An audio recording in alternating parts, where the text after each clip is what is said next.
भगवान किसकी लाज नहीं बचाता, मुझे ये बताइए। संसार में ऐसा कौन है जिसने भगवान को, अरे जीव की छोड़ दो, मैं आपको पशु की कथा सुनाती हूँ, जिनको हम पशु कहते हैं, मैं आपको वो घटना सुनाती हूँ और कोई बनी हुई लिखी हुई कहानी नहीं बताऊंगी, आपको अयोध्या की सच्ची घटना सुनाती हूँ। ये हमारे अयोध्या की सत्य घटना है, किसी मनुष्य की नहीं है, किसी बहुत बड़े भक्त की नहीं है, किसी संत की नहीं है, तो किसकी है ये कथा? अयोध्या के एक साधारण से घोड़ी की कथा है, एक अश्व। अयोध्या में जो श्री कनक भवन है, मैंने पहले भी आप सभी से चर्चा की है, श्री कनक बिहारी सरकार का जो मंदिर है, वहाँ की सारी व्यवस्था टीकमगढ़ राज्य के राजा संभालते थे। कई साल पहले की बात है ये। अभी ये वहां पर रहते थे। हुआ क्या था, टीकमगढ़ से एक घोड़ी भेजी गई थी अयोध्या के लिए। जैसे आपके यहाँ ये सरकार विराजमान है, ये सरकार की चल मूर्ति है। शोभा यात्रा में, कलश यात्रा में ये मूर्ति मंदिर से बाहर निकाली जाती है, पर एक अचल मूर्ति भी विराजमान है चार भुजानाथ में। ठीक उसी प्रकार कनक भवन में 3 विग्रह ठाकुर जी के विराजमान हैं। एक चल मूर्ति है, एक अचल मूर्ति है और एक और छोटे लघु रूप में है।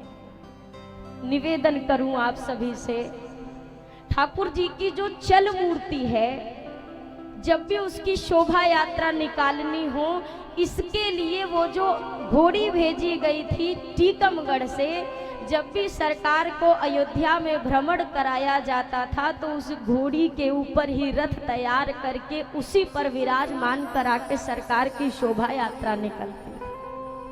और ये घोड़ी भी मानो किसी जन्म की बहुत बड़ी भक्ता थी। निवेदन करूं, गौर से श्रवण में लाइए, बहुत बड़ी भक्ता थी। कनक भवन में जब आरती हो, सर झुकाकर बैठी रहे, जब संत गुजरे सर झुका ले। संतों ने इस घोड़ी का नाम ही श्यामाजू रख दिया। हर कोई उन्हें श्यामाजू ही कहकर बुलाता था।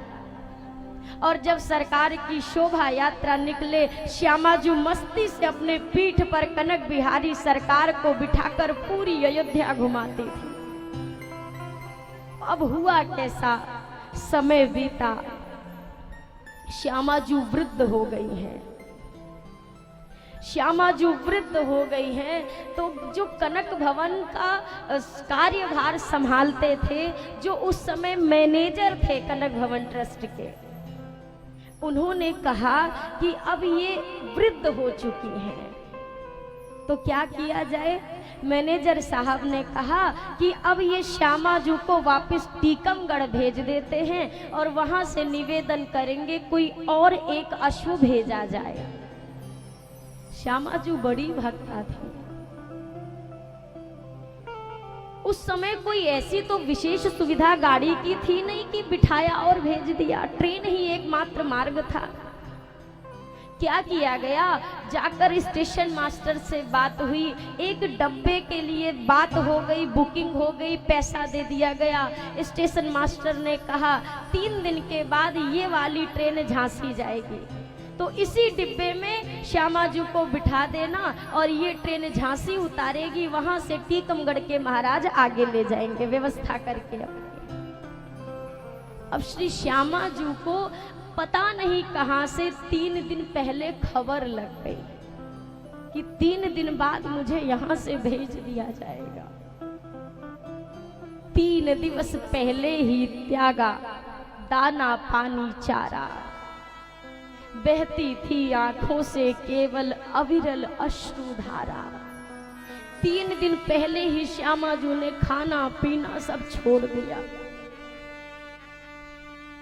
ना दाना खाती हैं, न चारा लेती हैं, न पानी देने पर पानी पीती हैं।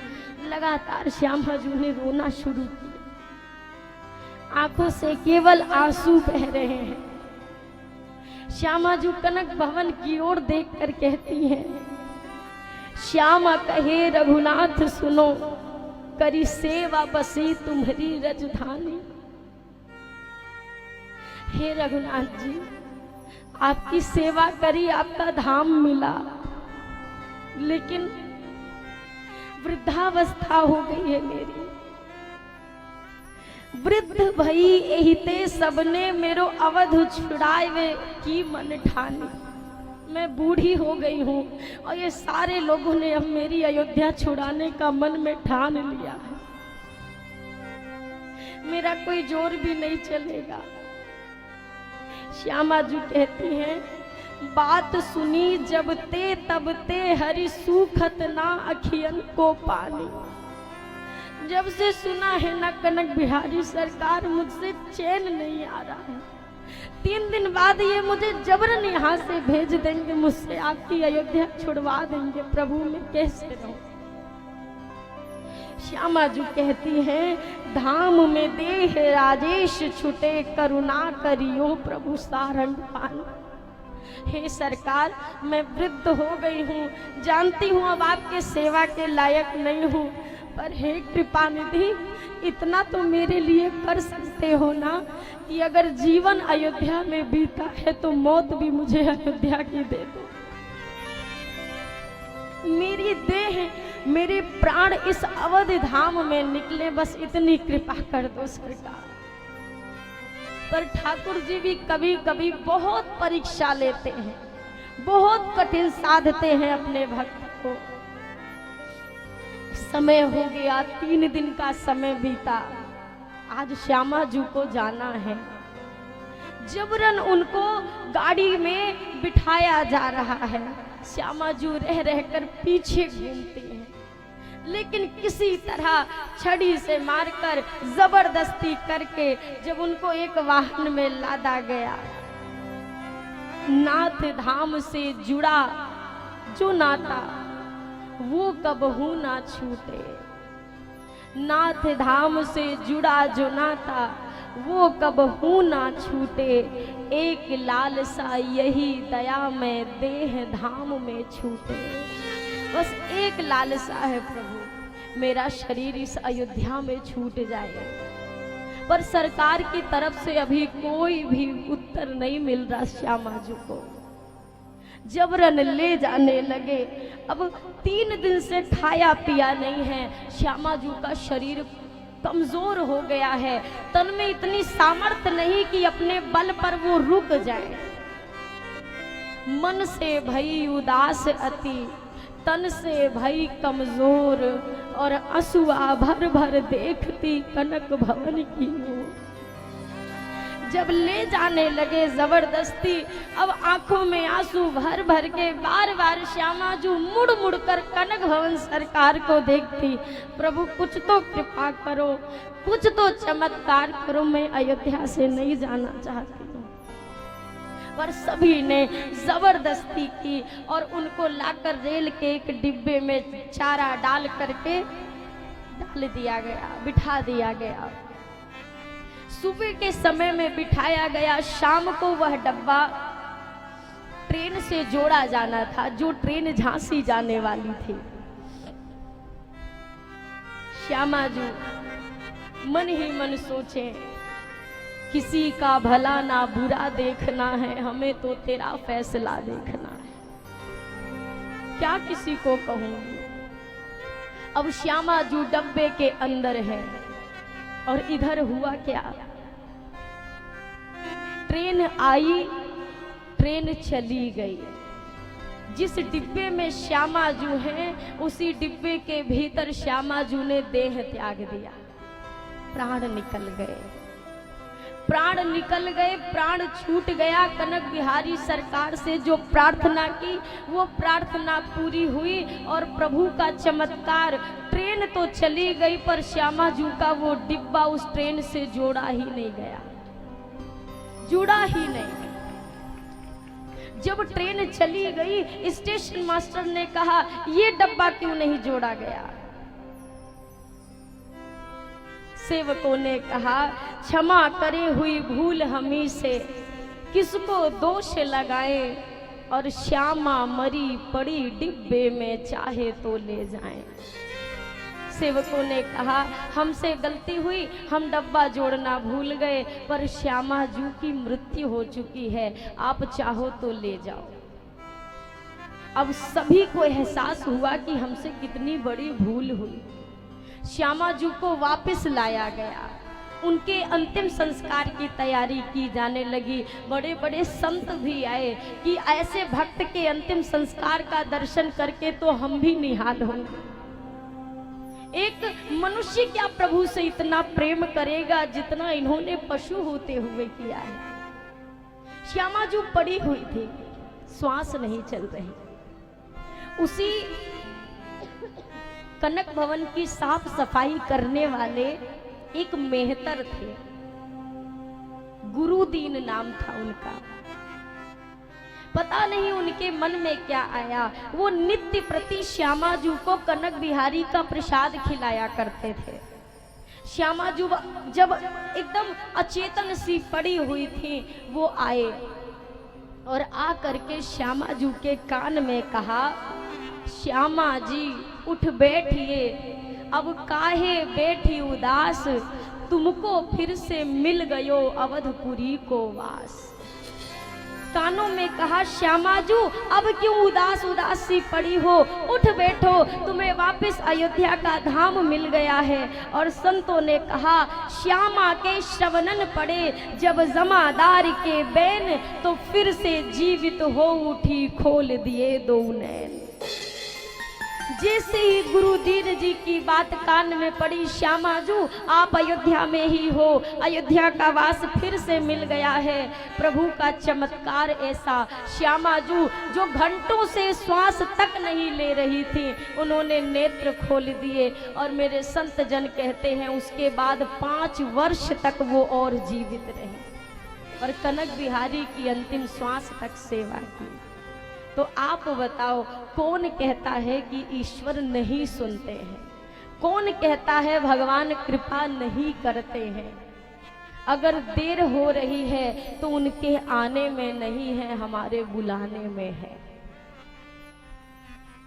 कौन कहते हैं भगवान आते नहीं, तुम मीरा के जैसे बुलाते नहीं।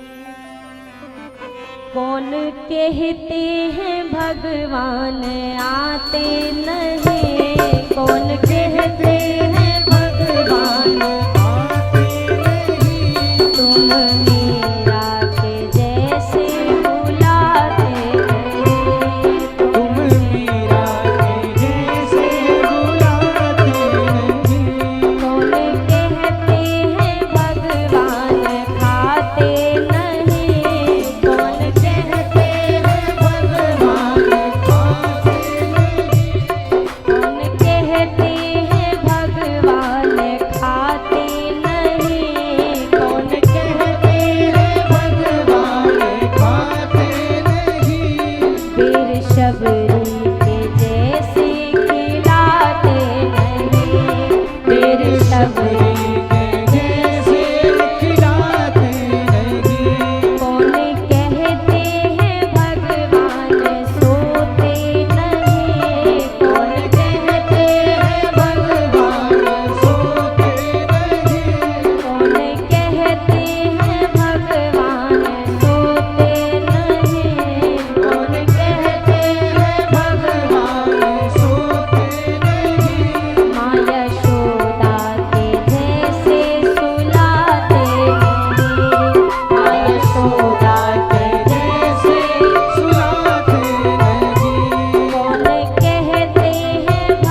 रुलाते नहीं, बेर शबरी के जैसे खिलाते नहीं। भैया भरत चित्रकूट पहुंचे हैं।